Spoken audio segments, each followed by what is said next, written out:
Sackett here from Lee J. Sackett Incorporated. Today I'm going to start and park this 1930 Allis Chalmers Model 2540 Model E. The experts may say, well, that's supposed to be orange. This is the 132nd one off the line in 1930. And our theory is that they were using up some green paint because we could not find a speck of orange anywhere on this tractor. And in fact, we left some original green paint just down here on the bottom of the engine block just so that people could see some of that original stuff there. So anyway, I'm going to start it up and just back it into the building, and thought you might enjoy seeing that. So usually it starts on the third crank, so we'll see how we do. So I'm going to turn on the gas. That's just at the sediment bowl here.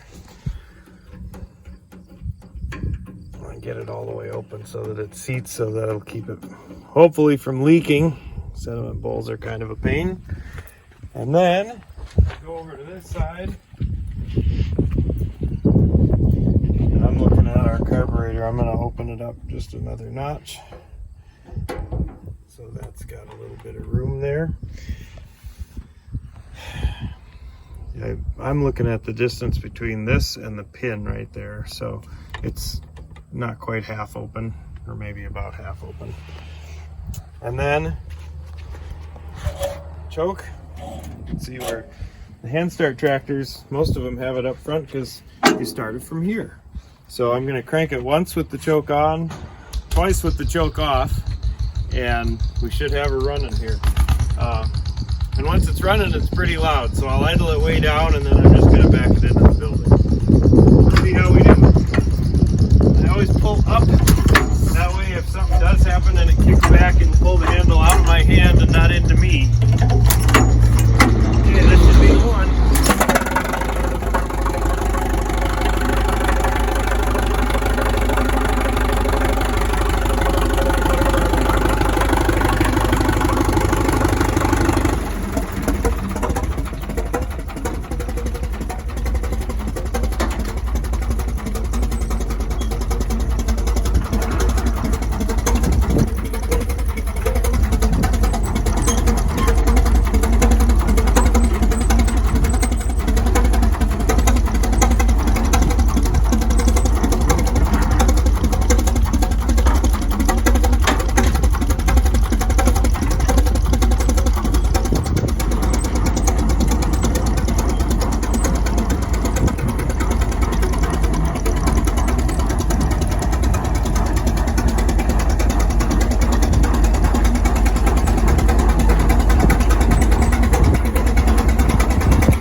Let it run out, so it'll take a second and then we'll be done. So thanks for watching. See you later.